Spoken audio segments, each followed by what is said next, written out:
Hey, Treasure fans, your pal Big D and Cobb back here again with another review, and this one is for the Book of Boba Fett. So before we start this thing, we like to remind you guys to like, subscribe, use the bell for our show. Please share this video out there. We're going to be talking about today. This could just be a short video on the Book of Boba Fett. We both have finished the series, and we want to talk about it a little bit. There's been a lot of negative reactions out there to it. Yeah. To a lot of people have not liked it. A lot of Star Wars fans apparently haven't liked it. So we thought we'd do a quick video here, what our thoughts are of the series, and yeah, we'll go from there. Mm-hmm. So Book of Boba Fett obviously is a continuation of the Boba Fett story, which so abruptly ended when he got knocked into the Sarlacc pit in Return of the Jedi. Yep. So this story takes place. The show kind of takes place not necessarily right then. They do flash back in the first episode of that scene of him coming out of the pit and showing that, but you kind of see him down the road a ways, what's happened to him. The whole story is basically kind of filling in that gap there of what happened to him after he came out of the Sarlacc pit. Now, when I saw Return of the Jedi many years ago, he got knocked into the Sarlacc pit, and that was it. He was dead. Yep. He was dead. Fan reaction to that was not good. Matter of fact, George Lucas got a backlash for that because people did not like the fact that it was so easy. Matter of fact, I just saw a documentary not too long ago about the fact that in the actual script, it wasn't that Han knocked him and he flew into the thing. It was like Luke had hit him with his lightsaber. Yeah. And if you watch Return of the Jedi, there's a couple scenes when you see the Boba Fett's back, his jetpack, you can see the lightsaber marks in the back of his jetpack, which is really because they designed it all for that scene. Then they opted to change it for whatever reason the last minute. But they did have he had actual laser like an actual lightsaber strike on the back of his jetpack. So they were gonna do that with Mace Windu, huh? Too. With yeah, there was all kinds of things like with Mace Windu, with Jango Fett and stuff like that. They come with these things, and I guess at the time of filming or whatever like that, it just doesn't work, or they think they need to change it over. Yeah. So in this case, obviously they changed it, and they just had Han hit him with the gaffy stick, and he went that way. Yeah. Which even as a kid, I was never really happy about. I thought that was kind of a lame way to go. Yeah, for we're talking Boba Fett here. It's a big character. I mean, he captured Han Solo. He did, It's cool too, but epic. So over this series, over the course of the first 4 episodes, it's basically all told in a lot of flashbacks. So the first 4 episodes are about him after he gets out of the Sarlacc pit, what he does after that. And that's been a big criticism of most fans. They don't like the fact that Boba Fett talks. I mean, I guess if you look at both Empire Strikes Back and Return of the Jedi, he probably has equivalent of 5 lines between the two movies. He doesn't have a whole lot. He's a very kind of ominous guy that doesn't speak much. But just the bounty hunter. Yeah, he's just a bounty hunter doing his bounties. But I think the reason why they changed up that format a little bit is he's older now. You got to remember, he was a kid in Attack of the Clones, but by the time you get into Empire Strikes Back to the Jedi, it's been, 25 years? So he's a little bit older now. He's a little more seasoned. He's been through a lot more. Obviously, stuff we don't know what he's been through, but he's been through a lot. So I actually like this. So over the course of the first 4 episodes, you're taking your back. Obviously, they're doing some current stuff with the Pike Syndicate and stuff like that, but they also show you everything that happened to him from the time he came out of the pit. He was basically, ransacked by the Jawas. They took all of his armor, which explains why later on in The Mandalorian, you see the one character, Cad Bane, he had, now we know why he had Boba Fett's armor. It was stolen by the Jawas, So, and it basically becomes these first 4 episodes are about a kind of like this, he's on this trip, this journey, kind of pulling him back away from being a bounty hunter. I kind of feel like he realized that, it's just not for me anymore. He's getting to that age where it's getting a little more difficult to do. He kind of even later on, that he kind of says that in so many ways when he's facing off against Cad Bane towards the end there. He's grown. He's grown up, and he's I'm a little bit older now, and I'm not as fast or as I was. He knew the character knew that he had to make a change, and he couldn't just keep doing the way things were anymore. And I think maybe that battle with Jabba and that whole thing kind of showed him that maybe I can't do this anymore. So essentially, once he was scurrying around Tatooine, he gets kind of taken in. He gets captured by a group of Tusken Raiders. Yeah. And then over the course of a few episodes, you kind of see how the Tusken Raiders take him in. and he helps them out too. He helps them take over this big train that had been that's trying to like shoot them down, hurt the tribe, and he basically becomes a Tusken Raider. He goes to the trials, he does everything. He gets his robes, he becomes a Tusken Raider. Gets the gaffy stick and Gets stuff. the gaffy, he makes his own gaffy stick. I mean, and it really appeared like there had been a time where, and he kind of alluded to it too, that he may have had.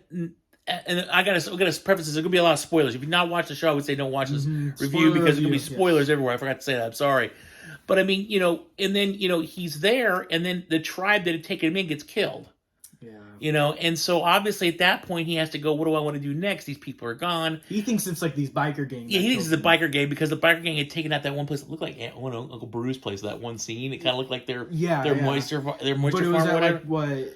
Tashi Station they were Something at? like, yeah, they went to Tashi Station, which was cool because they'd referenced that several times in like New Hope and stuff like that. So he did go to Tashi Station, and but he kind of realizes that I've got to do something, and that's when he decides I'm going to go back and take over Jabba's syndicate, Jabba's thing. So he goes in there and pretty easily takes out. I did like the episode was like episode 3 or 4 when he stole the Slave One. Because his ship, yes, he got it back. Yeah, his ship was still sitting there in like the docking bay at Jabba's palace, and you could tell it'd been there for several years. It was all dusty and like dirt covered over it. It hadn't been flown. But he did, while he was making his journey through Tatooine to go to his palace, he met Fennec Shan. Yeah. And he brought her. I think he brought her to Tashi Station to fix her up. Yeah, he did because he did those. What those synths they call it or something like that, where he had her augmented with some like the cyborg guy. The cyborg, yes. So she's part human, part cyborg now. I like they tied that in. I remember that episode of Mandalorian when she was dead. And you're like, oh, that's great. And you hear the little clink, clink, clink of the spurs, and I was like, that's Boba Fett. I know it's Boba Fett. Before, and then he bends down. Yeah, it's before they even said there's gonna be Boba Fett in the series. I was like, that's gotta be Boba Fett. It's gotta be. So, Ming Na plays Fennec Shan. I've liked her since ER days, way back in the day. I think she's a really great actress. She was Mulan. She's the voice of Mulan and stuff like that.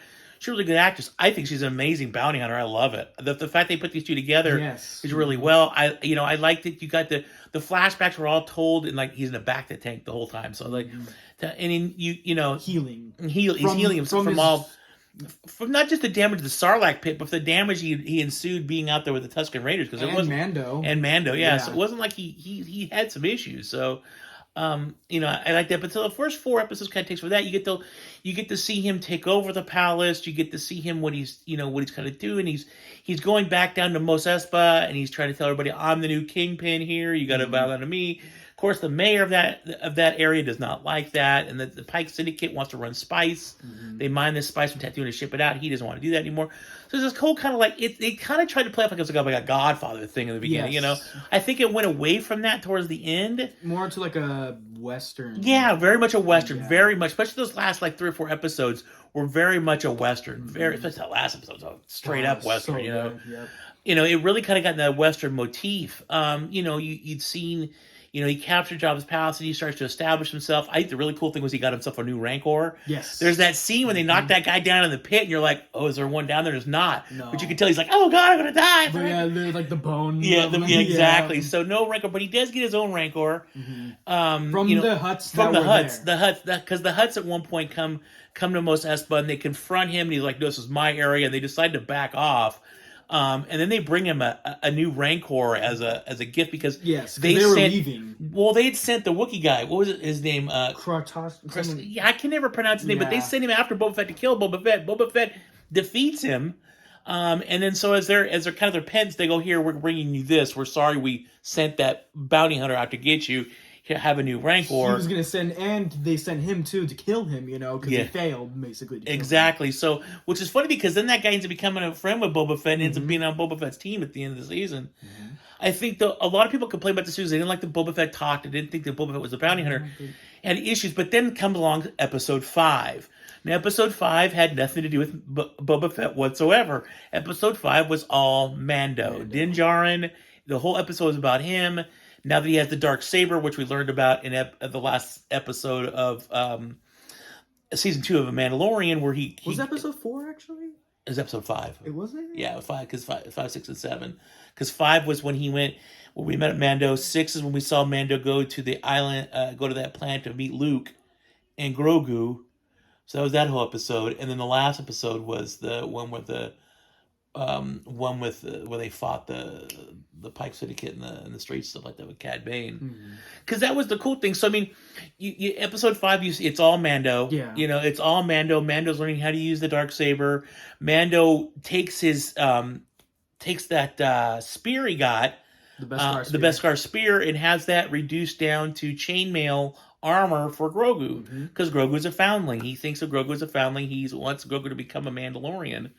So the whole episode kind of goes back and forth. And I thought it was a really interesting part of that was, what was that guy's name? The challenger for the Darksaber. Trying to challenge him in the middle of the episode for the Darksaber, because the only way you can wield the Darksaber and rule Mandalore is you have to defeat your opponent who had the Darksaber. You can't just take it from him. And his grandfather, Pre-Vizsla, he had it in the Clone Wars. He's the one that created. Wasn't he the one that created? Like his ancestors had created the Darksaber. So, because his ancestor was a Jedi, also was a Jedi Mandalorian, he created the Darksaber.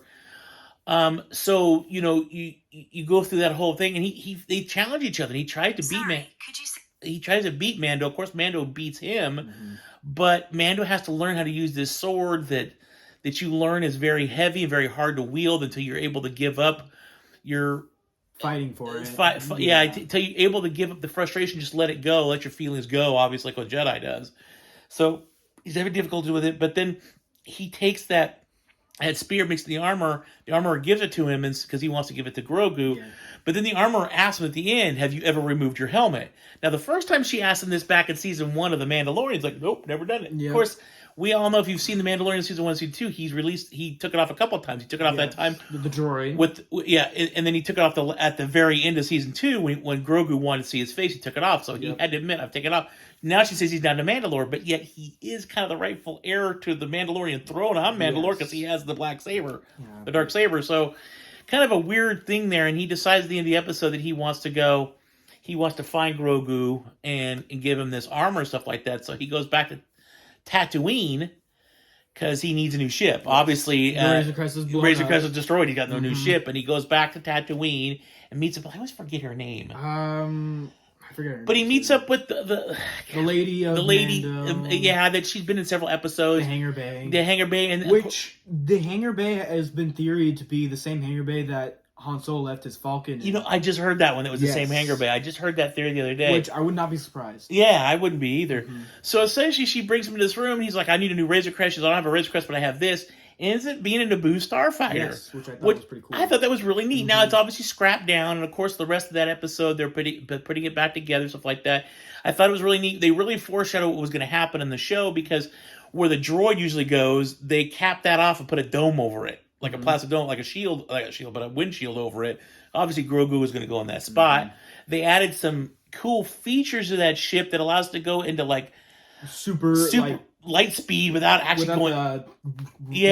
So he gets this new ship. He actually does. I really like the episode because that episode, which was the second to last episode, right? Because he did the whole pod race thing. So he went through all the areas with the pod racers and stuff like that. I thought that was really neat because it was such a callback. That whole episode was such a callback to like Attack of the Clones and the Phantom Menace, like that. It was really neat to see that stuff. I really, really enjoyed it. But again, all that episode was pretty much, just Mando, and then Mando, once he gets his ship, that's when that ship, people, another theory is that it's the same one Anakin used. Yeah, some people are saying it's the actual pod racer Anakin used to take out those... the big droid ship. Big droid ship in episode 1, so I don't know. I mean, it's kind of like saying your F-15 jet fighter. That's the one that did this. It's like there's a lot of them. There's not just one or two. There's a lot. So we'll let that one go. I don't know. I would be really weird if that happened. The odds in that would be really, but it's TV, whatever. Yeah. So I mean, what was really cool was then Mando takes his ship. He goes to where Grogu is and Luke, so we get to see Luke again. They did a really good job this time of making Luke look younger, and the CG was much better than the end of episode 2 of season 2 of the Mandalorian. Much better. We get to see Ahsoka again at this point. Yeah, which was really surprising. Which was really neat. She even made mention she knows you're a lot like your father, and it's like whoa, because that's because obviously if you don't know, Anakin. Ahsoka was Anakin's Padawan back in the day before she left the Jedi Order. So That was really neat, and seeing Grogu do his powers. I mean, even so much far is they put Grogu in a backpack, just like Yoda was put in a backpack when Luke was training. It's the same backpack that Luke used with Yoda. He still had the dang thing. He's got Grogu back there. Yeah. Grogu was learning new powers. It was really interesting because at one point they said he's like, I'm not training him. I'm just unlocking what he'd already learned in his head. I'm just helping remember the stuff. So a lot of his training is in the episode was stuff he was just remembering. Yeah, on Coruscant, Yeah, on Coruscant. And that was the episode 2 where you get to see it, which was really cool. You get to see a flashback of when the Order 66 or whatever came through, and you get to see that because it's always been who. It looks like now who actually helped him was one of the people. The library came in and saved Grogu. I thought that was really neat. I think that it was really cool to see that and to flash back to that. The Order 66. That's such a pivotal point in all the Star Wars sagas. Yeah.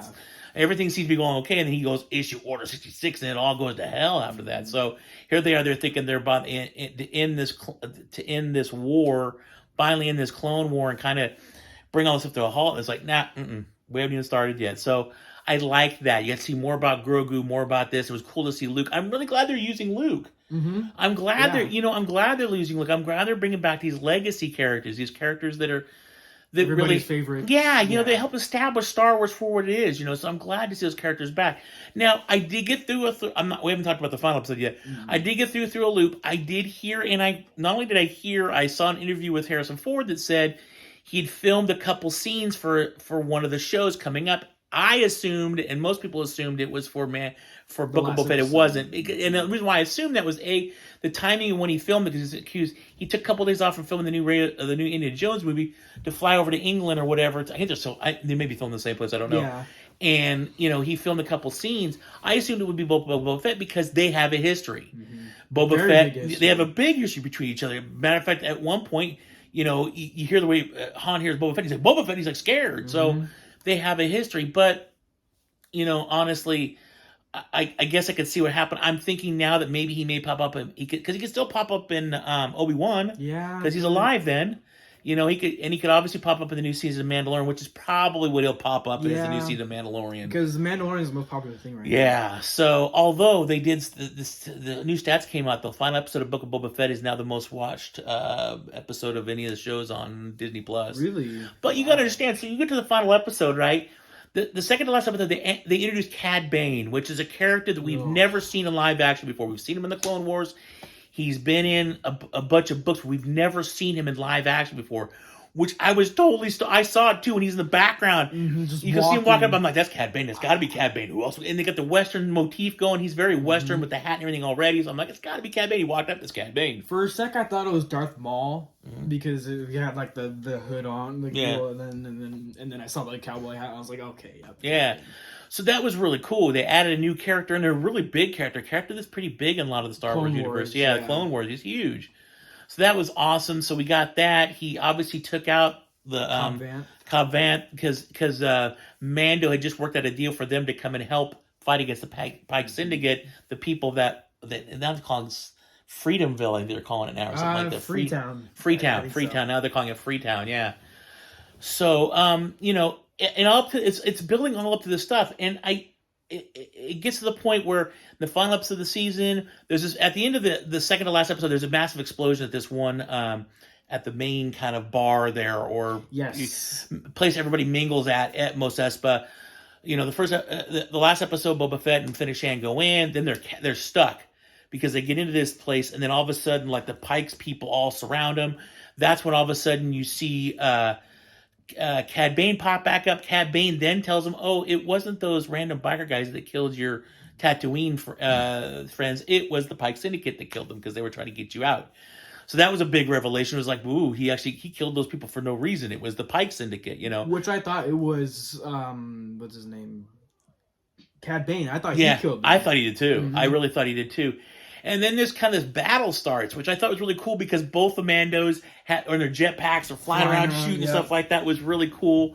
I really enjoyed that. That looks like they're going to get taken out, and then all of a sudden those people from Freetown show up. Yes, which was epic because they're at one point. Remember, both Boba and Din Djarin were sitting there, were getting shot by everything. I mean, even though their best arm was reflecting it, deflecting it, they were still getting shot so many times. They were getting knocked down. They were losing. So those guys come in, they save some things, and all of a sudden these new droid decals come out. Yeah, they're like I think the canon name of them is Scorpion droids because they're huge. And there's two big things. They got shields, all that stuff, and they can't beat them. So then they're taking out those things. Then Boba Fett takes off. He's like, I'll take. Give me a second. Yeah. Give me a second. He takes off. You're like, all right, where you go? And then next thing you know, here he comes because he had alluded to it earlier on when he'd gotten the Rancor. That he wanted to learn to ride it. And I actually even told him you watch that they're gonna pay that off the end of the season. Sure enough, here he comes over the building, big old Rancor, and he's sitting on top. That was a beautiful scene too. So cool. Rancor's facing as the camera pulls up, and he slowly appears Boba sitting on top. That was awesome. Of course, the Rancor just starts tearing stuff apart and going crazy and stuff like that. It was great. It was just so much action. Meanwhile, Din Djarin's being chased by one of those droids. Yeah. Scorpion. And well, actually, we're going to preface this. Before any of this happened, at one point towards the beginning of the episode, you see Luke Skywalker's X-Wing fly across the air and land in Mos Eisley. And the ship lands, and the one lady who's running everything and helps Din Djarin, she's like, "Oh, I didn't do anything, sir. I'm sorry," because she thinks it's the like rebels. Officer, going to some. The canopy opens on the X-Wing, and who comes popping out? It's Grogu. And she's like, "Oh, Grogu!" And R2-D2 was the one, obviously, who was flying the ship because he was there. With instructions to take Grogu back to Din Djarin again because Grogu had made his choice. He did not want to stay with Luke and train as a Jedi. Because he could have either had the lightsaber of Yoda, which was lightsaber, epic. which was epic. It's like, dude, he's got Yoda's lightsaber. Yeah, or he could have the chainmail from Din Djarin and give it to him and wear it and go become a back to Mandalorian. Yeah. So he made his choice. So at this point, now you fast forward through, Din Djarin's trying to run away from this big robot. He meets up with the lady, and they're going along in this weird it's like a rickshaw, but it's got it's mechanical, a little droid on it. Yeah. And she's like, look who I got for somebody came and visit you, and she pulls out this blanket, and there's Grogu, and he jumps right at the Mandalorian. He's like, dude, what are you doing? Yeah, he was like super surprised. He's like, I'm glad to see you, but bad timing. So they have this epic battle with these big droids. The Rancor ends up destroying both of them.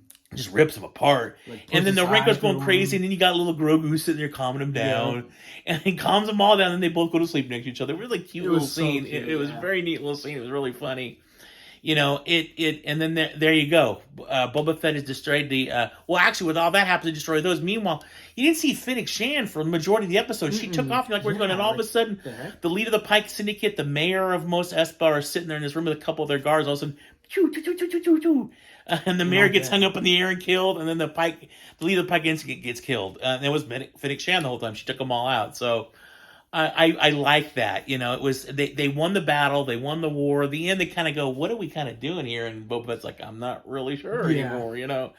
But I thought it was a really good end to the series. Obviously, the very end of the episode is Grogu and Din Djarin and the new Starfighter flying off, and the little tap on the tap tap tap tap tap. Yeah, he keeps tapping on the window. He's like, "I wants to go faster, and he's like, "No, no." And then he's like, "Fine, one more time."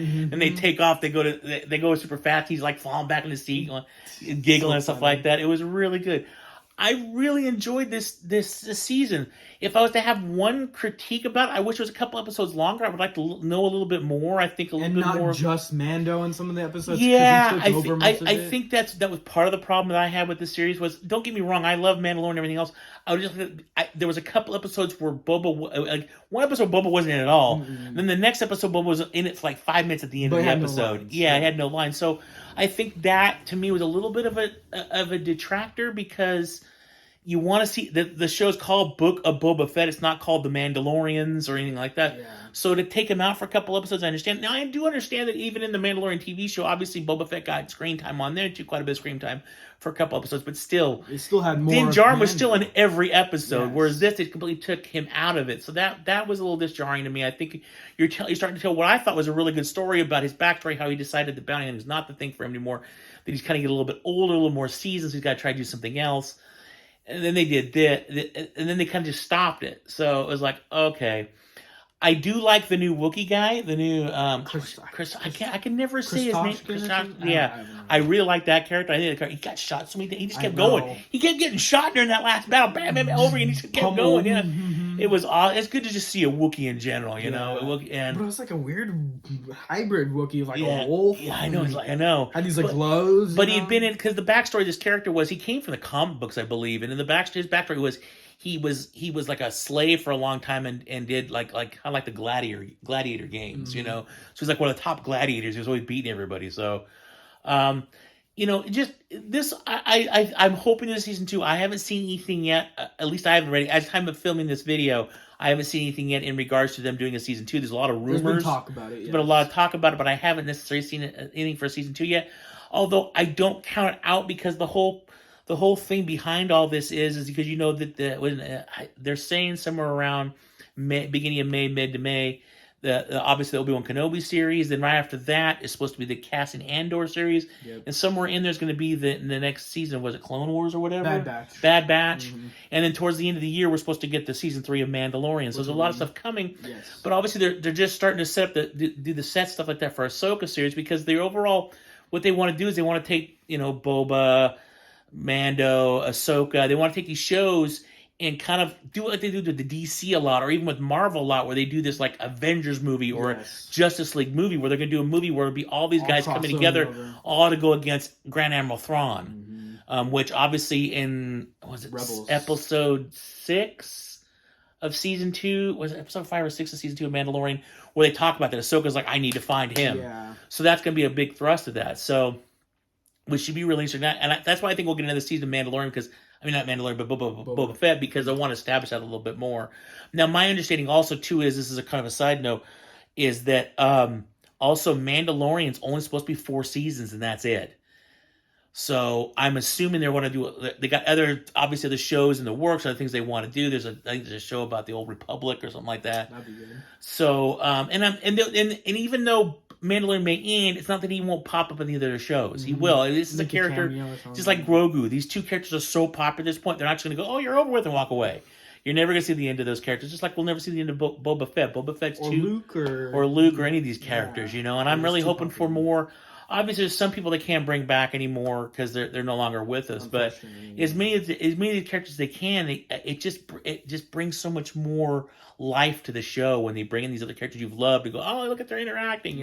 It was neat because when Din Djarin went to that planet in Book of Boba Fett to go find Grogu, they were setting up the first Jedi temple. Yeah, which looks all like the Jedi temple that was burning down when Kylo Ren torched it all after Luke confronted him, in regards to the dark side. So it's good to see the kind of the beginning elements of this stuff coming around and kind of starting to happen, Yeah.